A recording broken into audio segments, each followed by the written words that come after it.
ગુજરાત રાજ્યના સંવેદનશીલ મુખ્યમંત્રી ભૂપેન્દ્રભાઈ પટેલ આજરોજ વડોદરા શહેરના મહેમાન બન્યા છે. એટલે કે વડોદરા શહેરમાં પધાર્યા છે. અનેક વિકાસના કામોના ખાતમુહૂર્ત કર્યા છે. એટલે કે વડોદરા શહેરને ભેટ આપી છે. 616 કરોડ ઉપરાંતના કામોનું ખાતમુહૂર્ત, જેમાં સૌથી વધુ એટલે કે 176 કરોડ કરતાં પણ વધારે ડ્રેનેજની જે સમસ્યાઓ છે તે અંતર્ગત આ ખર્ચનો ઉપયોગ થશે. મિત્રો, મુખ્યમંત્રી ભૂપેન્દ્રભાઈ પટેલ શાહજીનગર ગૃહ ખાતે પધાર્યા. સાથે આ પ્રસંગે મહાનુભાવો પણ ઉપસ્થિત રહ્યા. વડોદરા શહેરના પ્રથમ નાગરિક mayor Pinkiben Soni, deputy mayor, standing committee chairman, શહેર ભાજપા પ્રમુખ, મહામંત્રીઓ અને અનેક ભારતીય જનતા પાર્ટીના કાર્યકર્તાઓ દ્વારા સયાજીનગર ગૃહ ખાતે મુખ્યમંત્રી ભૂપેન્દ્રભાઈ પટેલ જે ઉપસ્થિતિ રહ્યા ત્યાં જ આ પ્રસંગને પણ સૌએ નિહાળ્યો. મુખ્યમંત્રી ભૂપેન્દ્રભાઈ પટેલ વડોદરા શહેરની મુલાકાતે છે. શહેરના નાગરિકોને 616.54 કરોડના વિવિધ 77 કામોની ભેટ આપી છે. પૂર્વ નિર્ધારિત કાર્યક્રમ મુજબ મુખ્યમંત્રી ભૂપેન્દ્રભાઈ પટેલ અકોટા સ્થિત સયાજીનગર ગૃહ ખાતે પધાર્યા. વડોદરા મહાનગરપાલિકા દ્વારા આયોજિત આ સમારોહમાં પધારી એટલે કે પહોંચી ₹363.64 કરોડના 36 વિકાસના કામોનું લોકાર્પણ, 262.91 કરોડના ખર્ચથી નિર્માણ થનારી જનસુવિધાના 41 કામોનું ખાતમુહૂર્ત, સૌથી વધુ ડ્રેનેજ જેમાં 176 કરોડના ડ્રેનેજના કામોનું લોકાર્પણ, 143.71 કરોડના કામોનું ખાતમુહૂર્ત કર્યું છે. આ ઉપરાંત પાણી, સ્ટ્રીટ લાઇટ, હાઉસિંગ માર્ગ, બિલ્ડિંગ, બ્રિજ, સોલિડ વેસ્ટ મેનેજમેન્ટના કામોની પણ ભેટ આપી.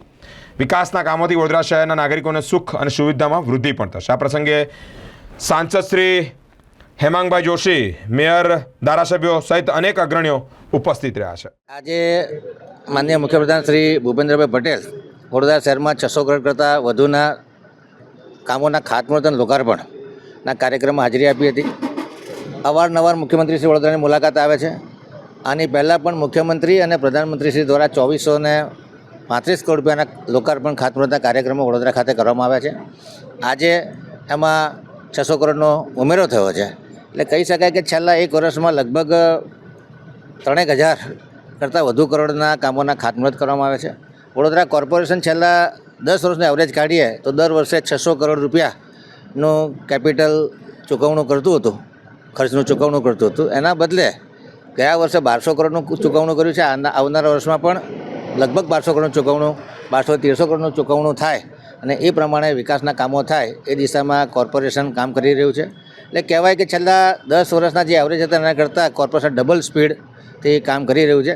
માનનીય વડાપ્રધાન શ્રી નરેન્દ્ર મોદી અને માનનીય મુખ્યપ્રધાન શ્રી ભૂપેન્દ્ર પટેલના માર્ગદર્શન હેઠળ વડોદરાના વિકાસની સ્પીડ અને સ્કેલમાં વધારો થયો છે.